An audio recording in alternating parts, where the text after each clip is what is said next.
existe mayor castigo que la total ausencia de bienaventuranza, la pérdida, el olvido. Un trance de obsesión que no admite escapatoria. Cada época forjó su abismo. A lo largo de las centurias, un sinfín de embajadores se desgarró el alma para pintar sus visiones.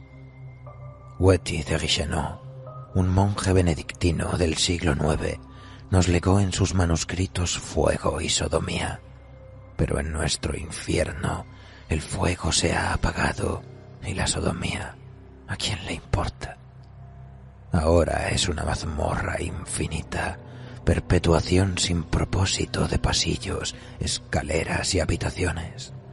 Allí languidece un aquelarre silente de figuras quietas en mitad de ninguna parte.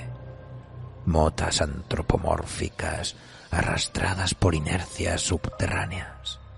No hay colores, no hay risas, no hay sol. El frío es insoportable. Sin embargo, recuerdan el mundo, el clamor de los ríos y el aroma del monte y la hierbabuena, el calor del afecto no apreciado, nunca merecido. La añoranza los paraliza. La visión de Tundal del siglo XII, otro mirador a la constelación infernal, se circunscribe a la visión de Wetty con diferencias imperceptibles. Continúa siendo el discurso de un momento, de un terror medieval, malas cosechas y lobos acechando en la hojarasca. Si regresamos a nuestra inabarcable casa muerta, en cambio, encontraremos espíritus vagabundeando en busca de una salida. Recorren sendas en las que retumban los gritos que les profirieron a sus hijos, los portazos que truncaron una reunión familiar, las mentiras que construyeron el engaño final. Sobre sillas rotas, colchones apolillados y cuchillas, atraviesan la angustia en un peregrinaje inútil.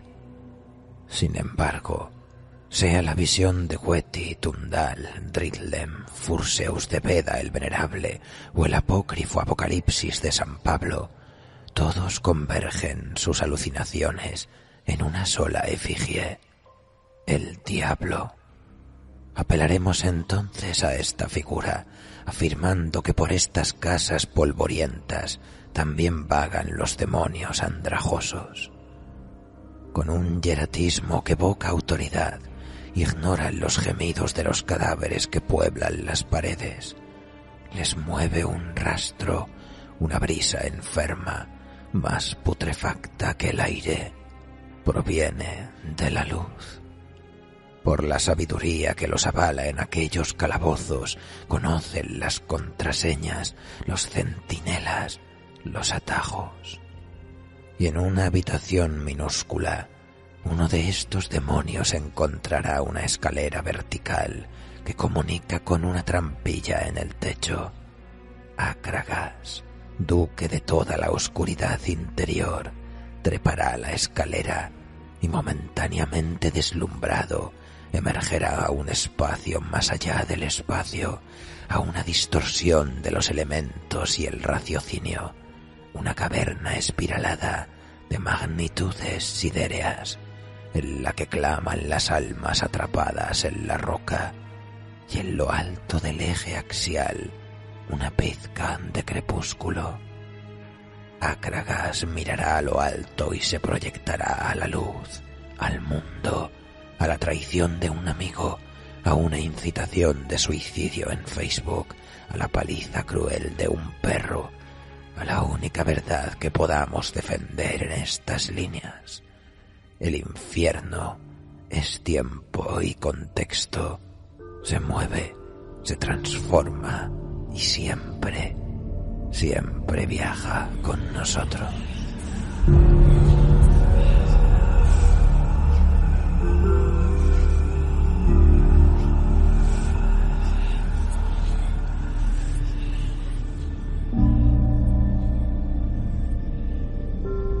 Sobre el infierno, una una ficción histórica de Álvaro Aparicio para Noviembre Nocturno.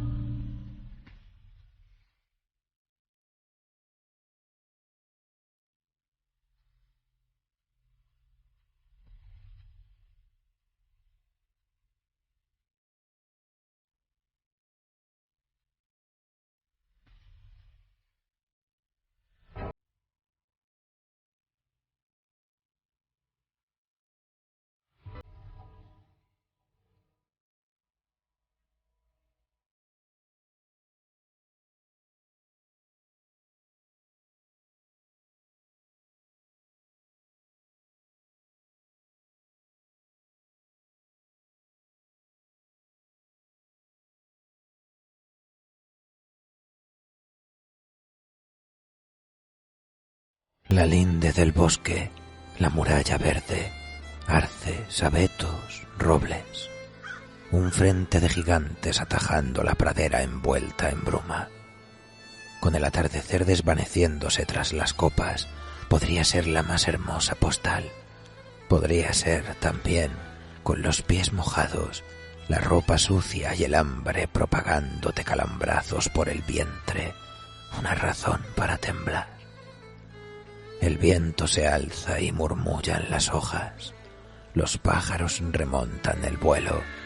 Suertudos aquellos que puedan huir de la hambruna, de la locura y la tierra fría. Con esa noche de 1628 comiéndose el sol, la naturaleza se desviste de poesías y resopla la justicia animal, implacable, ancestral. Un discurso de muerte, porque en muerte pensó la mujer que con los pies mojados, la ropa sucia y el hambre propagándole calambrazos por el vientre, observaba el bosque desde la pradera envuelta en bruma. Su mente llenó de presencias y amenazas la oscuridad que crecía entre los árboles. Ese atardecer, sin embargo, la desesperación le empujó a un punto de no retorno. Levantó la liebre que sostenía por las orejas y se la enseñó al bosque. «Para ellos», dijo. Pero el espíritu de la selva negra no contestó. Jamás lo hacía. La mujer se persignó por última vez y regresó a su cabaña, a las afueras de Wurzburgo, al invierno que recrudecía la guerra de los 30 años, al centeno del granero infestado de hongos. La liebre se debatía con insistencia, chillando y arañando. La mujer se limpió el moquillo y, dado que le dolían las encías, buscó el reflejo de sus dientes podridos en los ojos rojos de la criatura. Al no ver nada, cambió a la liebre de mano, cogiéndola por las patas traseras y, como si fuera un saco, la proyectó de cabeza contra el umbral de piedra de la casa. Entró con el animal convulsionándose y sangrando por la nariz. El lugar hedía a putrefacción. La mugre de las ventanas impedía que entrara el último aliento del sol. Se oyó la tos de un niño en el dormitorio, una estancia anexa a la principal. El corazón de la mujer, tan madre, tan capaz de renunciar a Dios, se aceleró al percibir ese jirón de esperanza. Acudió al llamado dejando un rastro de gotitas de sangre. A mano izquierda, en un taburete del rincón, lloraba un ángel de cabellos rubios y rasgos juveniles. Con las alas cubriéndole los costados como un gorrión apesadumbrado, imploraba por su familia y por ella. «No reces más por mí», dijo la madre piadosa. El ángel, un estremecimiento blanco y dorado, estiró una mano para tocarle el brazo, pero ella se negó, y eso provocó que el llanto del celestial rayara la histeria. «Lo siento», susurró la mujer clavando la vista en la cama en la que dormían sus 2 hijos, uno de los cuales yacía cadáver desde la noche anterior. Avanzó con la liebre y la fiebre y exhibió la ofrenda a las entidades que como una sola penumbra de siluetas rodeaban el cabecero de la cama. Al unísono, los demonios le dedicaron una respetuosa reverencia. «Salvadme al menos uno», musitó, depositando el animal sobre una manta manchada de vómito. El jerarca de los demonios, una sombra mayor que las demás, ese ácragas que miró a lo alto, le lanzó un mendrugo de pan de centeno. «Come, pues», ordenó el ser, y la mujer, obediente, oyendo las lágrimas del ángel y la pesada respiración de su hijo, mordió aquella piedra infestada de delirio. Ergotismo, la intoxicación derivada de la ingesta de cereales afectados por el hongo cornezuelo. Veneno lisérgico, una invitación a una irrealidad extremadamente vívida que, según se postula, contribuyó a encender las hogueras de los juicios por brujería de Salem.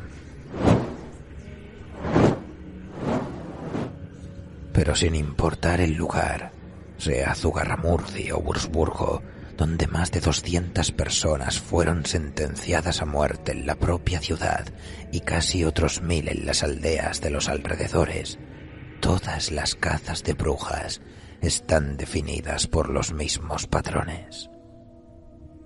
Con la guerra de los 30 años esquilmando a la población bávara, surgen testimonios que describen así los procesos de Wurzburgo. Hay niños de 3 y 4 años, hasta 300, de los que se dice que han tenido tratos con el diablo.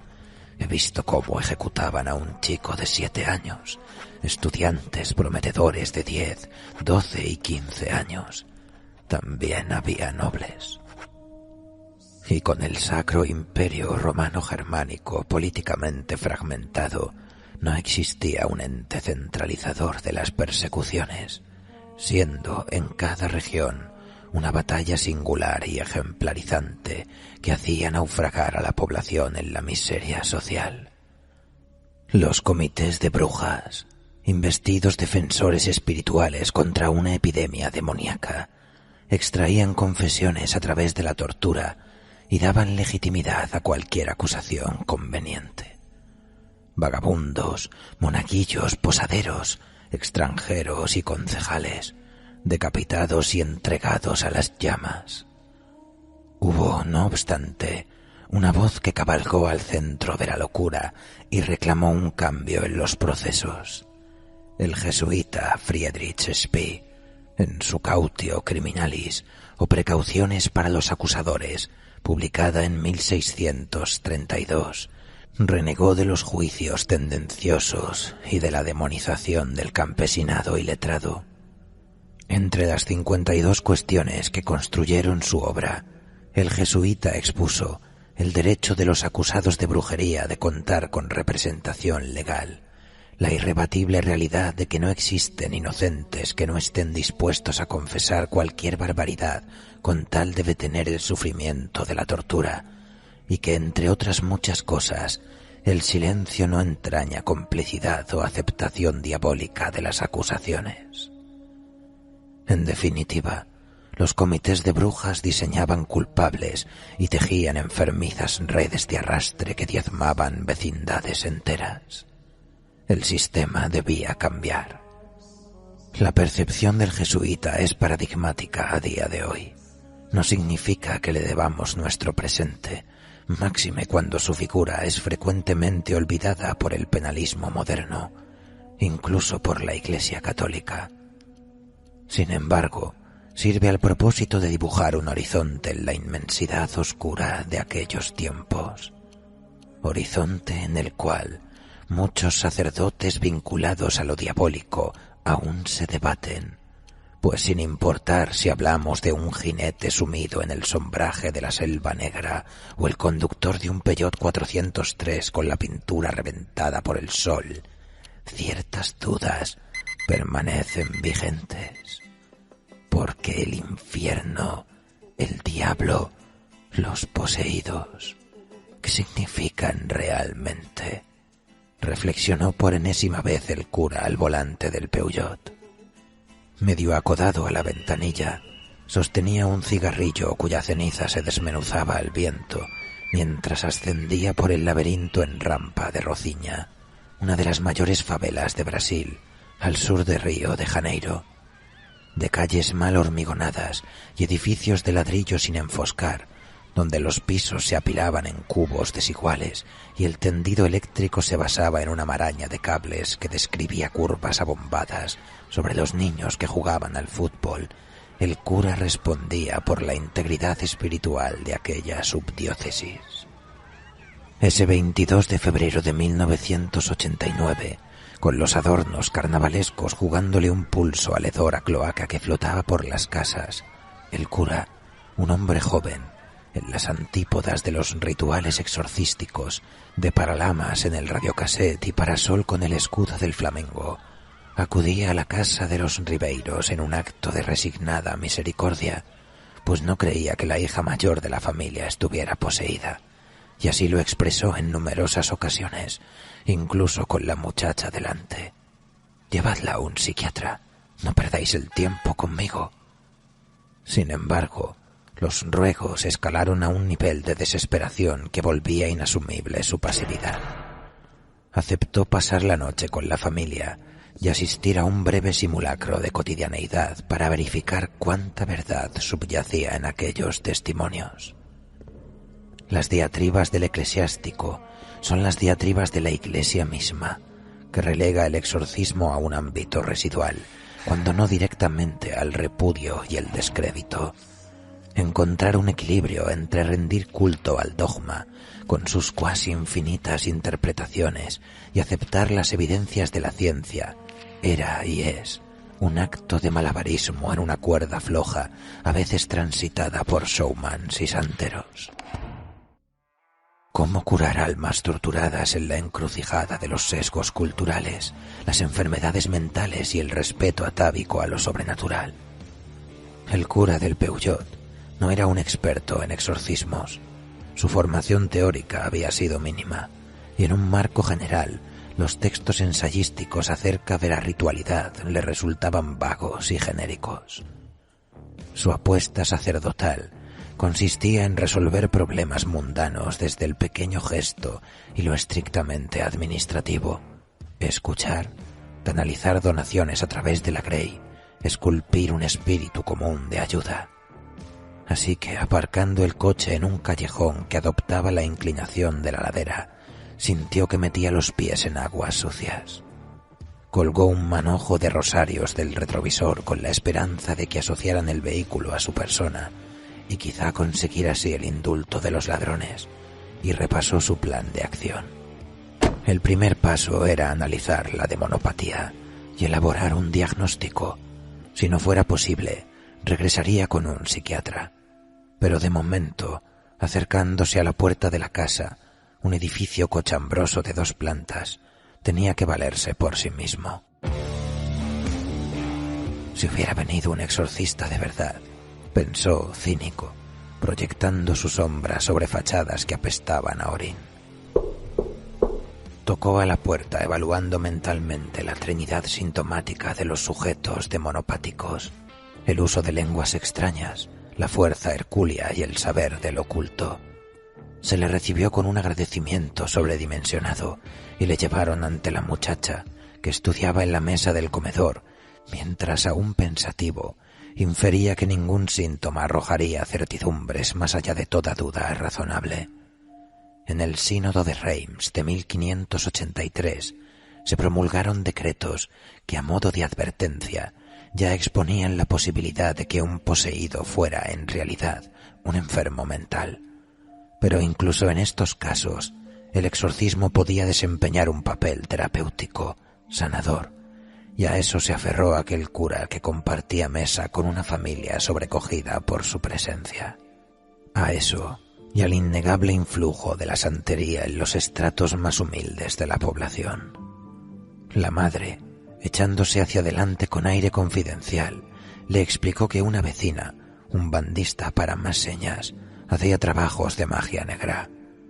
Un día encontramos en una cabina de teléfono una cabeza hecha de arroz con una vela clavada en la frente, explicó, demostrando el protagonismo que esta hechicera tenía en sus vidas.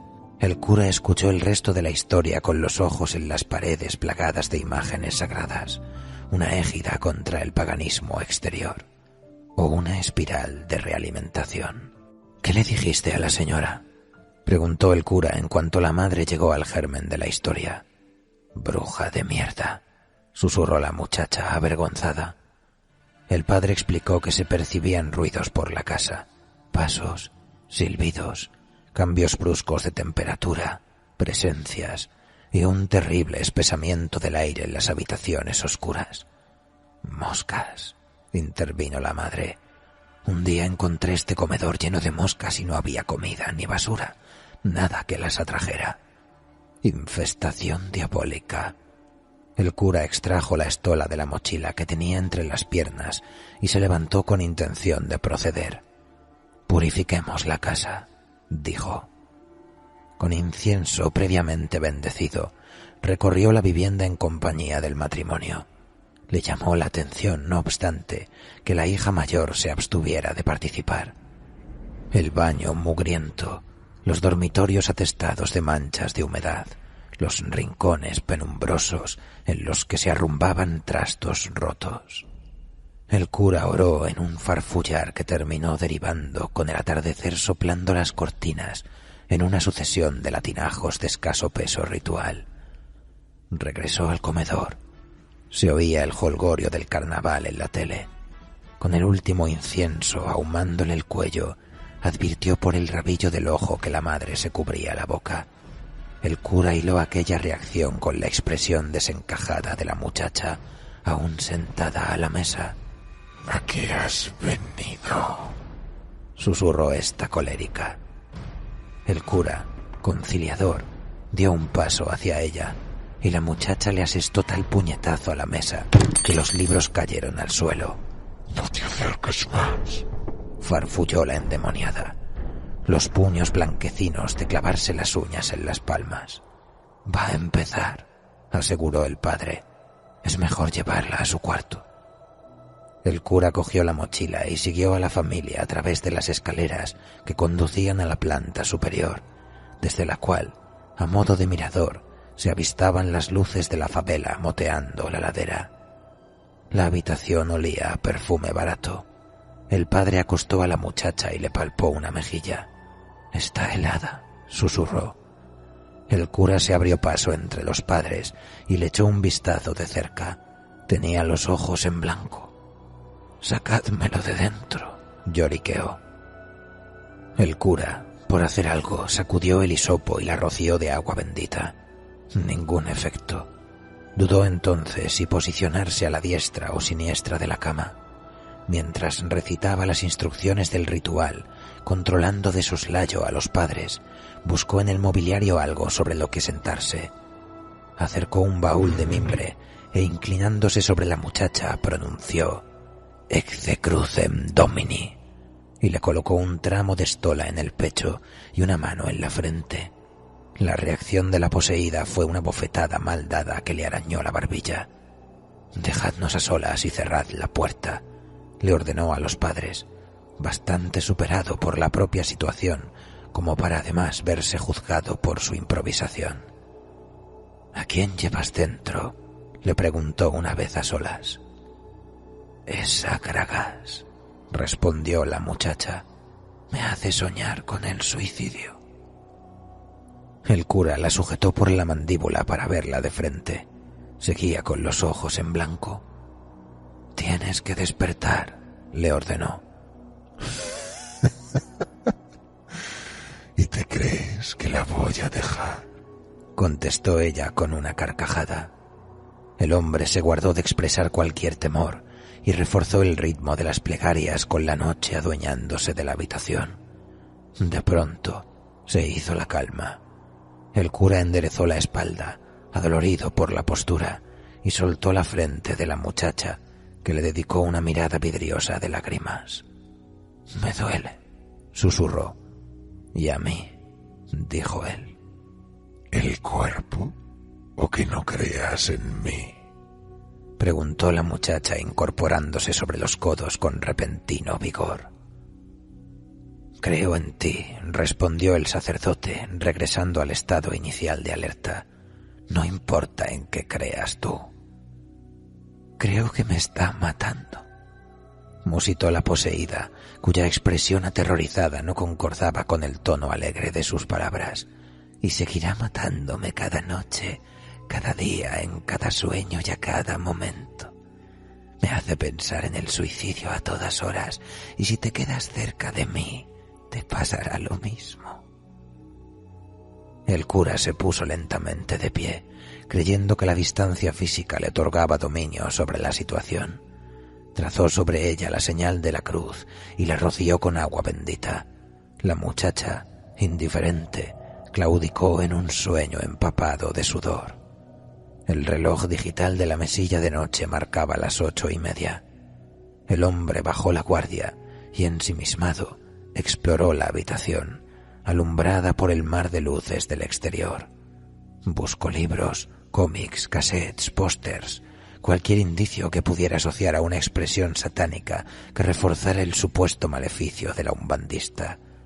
No encontró nada, nada en absoluto. Regresó al baúl de mimbre, de espaldas a la cama, la vista en los primeros fuegos artificiales del carnaval de Río. Fumaba. La festividad contrastaba con la atmósfera cenagosa de la habitación. Cigarrillo tras cigarrillo, con el eco de la música resonando en los callejones de la favela, se interrogaba a sí mismo, auditaba su percepción. Curita, oyó de pronto. mírame. El sacerdote lanzó una mirada furtiva por encima del hombro y encontró a la muchacha con los ojos abiertos de par en par y una sonrisa tan amplia y forzada que le vibraban los pómulos. Pasó 1 minuto, 3, 5, y la sonrisa, la mirada, siguieron ahí, petrificadas, irreales, iluminadas por la luz de la ventana. El cura le dio una calada temblorosa al cigarrillo y, no atreviéndose a darle la espalda, se levantó con los fuegos artificiales describiendo maravillas en el cielo y trazó una línea de sal exorcizada entre él y la cama. Sobre el infierno hay escrito lo suficiente para que las contradicciones, los plagios involuntarios, las definiciones bizantinas y las grandes verdades nos ahoguen en sinsentidos. No obstante, unas pocas veces, semejantes a la del jesuita Friedrich Spee, se han alzado para redefinir la actuación del exorcista. Una de las más emblemáticas de nuestro tiempo fue el padre Amorth, que contribuyó a la divulgación del exorcismo y sus peligros. Entre sus apuntes esenciales encontramos una crítica feroz a la extinción de una tradición, la instrucción a través de la relación maestro y alumno.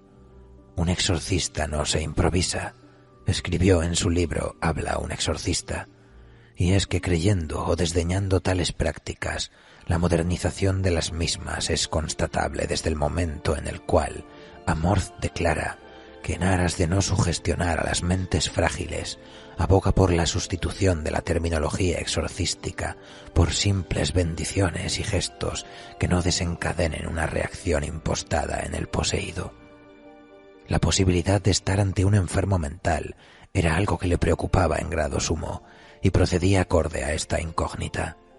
El padre Amorth fue, por tanto, un ejemplo de coherencia, atendiendo por supuesto siempre a su contexto específico, en el cual podemos creer o no.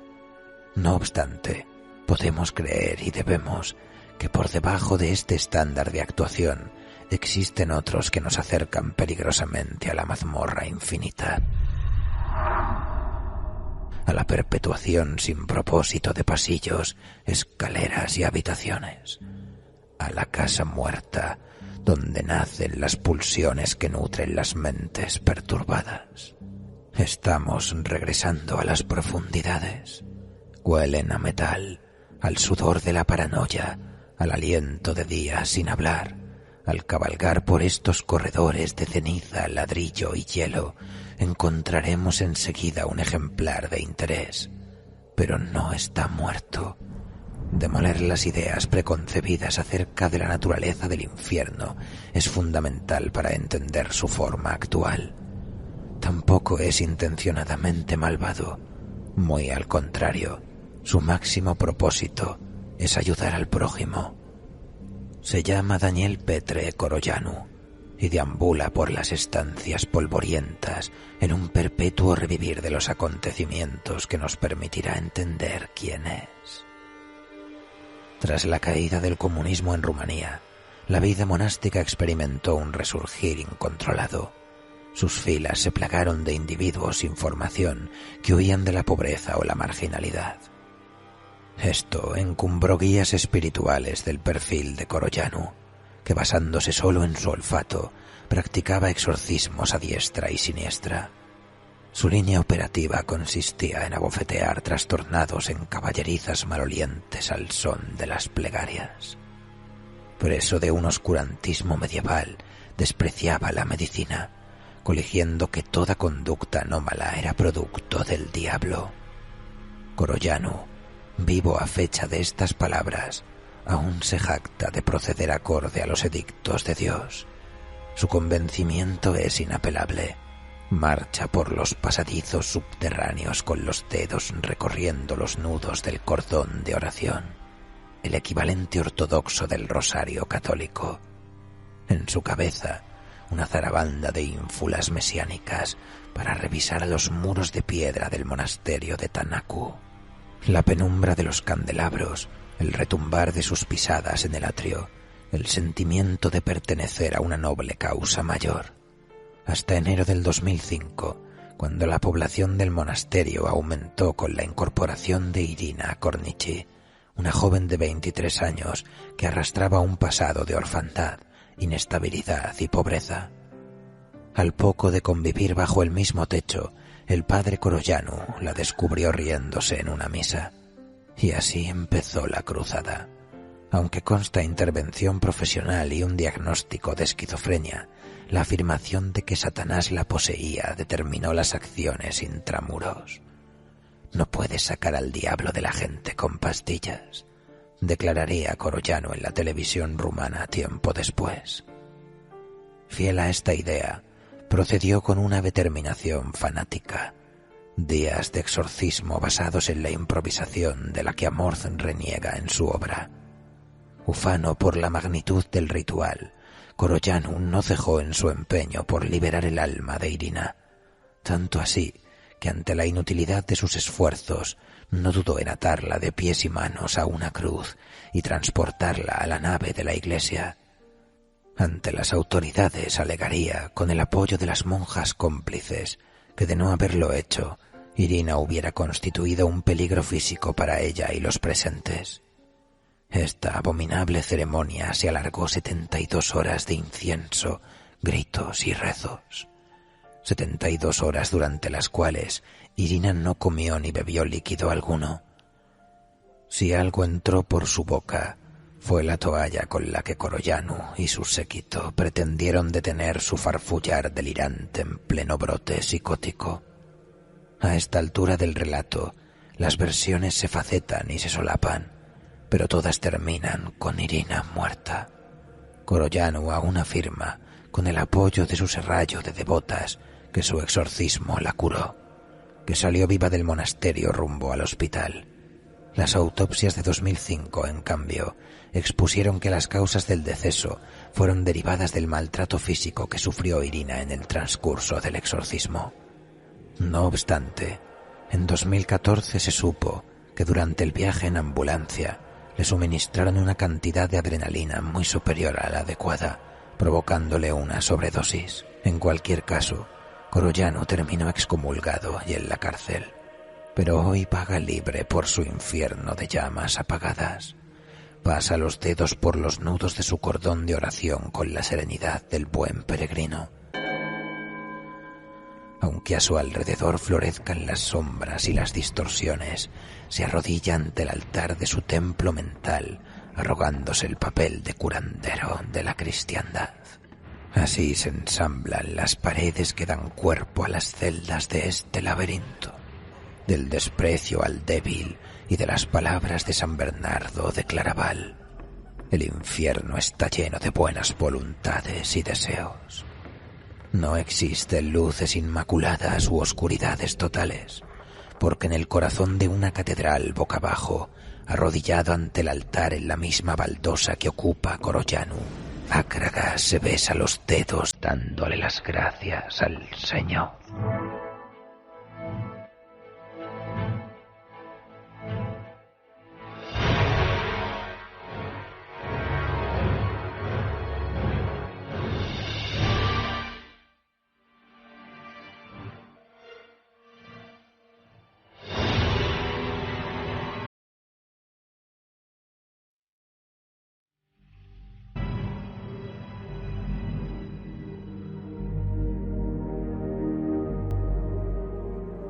¿Les ha gustado el relato, amigos? Una historia terrorífica, la de nuestros protagonistas de esta noche, ¿no creen? Existe un mayor castigo que perder el sentido de la realidad, la ofuscación, el verse prisionero de un capricho predatorio, ser una bestia que contraviene las normas de la sociedad. Cada cultura forjó su propio sistema. A lo largo de las décadas y tras numerosas reconversiones, el estudio sobre la mente reemplazó el estudio de la fe. El lobo y el invierno quedaron depuestos por la alucinación y la demencia en la cadena trófica del miedo, y las llanuras de fuego y hiel convergieron en la visión de un polígono industrial de noche. Poco a poco, el infierno pavimentó calles en cuyos charcos resplandecen las cruces de neón verde de las farmacias, el rojo del semáforo, túneles de viento por los cuales discurren camiones solitarios con estelas de papeles y bolsas de basura. Y por aquí, por doquier, vagan los atormentados. Para ellos no hay colores ni risas. Si hay sol, apenas lo vislumbran. En sus cabezas el ruido es insoportable. Aunque la mayoría implora perdón y arrepentimiento, los pocos, los que protagonizan los titulares de los periódicos, embisten para satisfacer el vacío rugidor que los consume. No importa si hablamos del crimen de Alcácer, de las manos ensangrentadas de Luis Alfredo Garavito, de los endemoniados de Bataclan, de Ersebet Bathory, o del niño que corta su hámster con una tijera de costura profesional. Continúa siendo el discurso de un momento, de un terror psicológico que hace frontera con el país de los monstruos de hoy. Y en esta frontera, en esta noche de neumáticos susurrantes, cazan y observan, planifican salidas y organizan sus guantes y cuerdas. Porque si regresamos a nuestro polígono industrial, encontraremos dos manos al volante de un coche con el motor apagado. El paisaje es la presa, una prostituta negra que se acerca para saludar con la cortesía de quien busca un cliente. El cazador presiente que ha llegado la hora de canalizar su tormento en un propósito. Con la negra inclinándose para inspeccionar el interior del vehículo, no hay más infierno que su cerebro analizando si la lona del maletero cuenta con las medidas adecuadas para cubrir el cadáver. Akragas, exagerando su cordialidad para generar una atmósfera de confianza, corresponde el saludo con una sonrisa. Hablan de tarifas, del frío que hace, de hoteles cerca y baratos, atajos en el polígono, presencia policial, otras prostitutas que trabajan por la zona.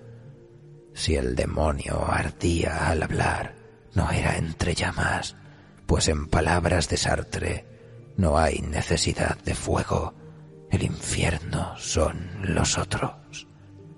Se levantó una brisa húmeda de tormenta.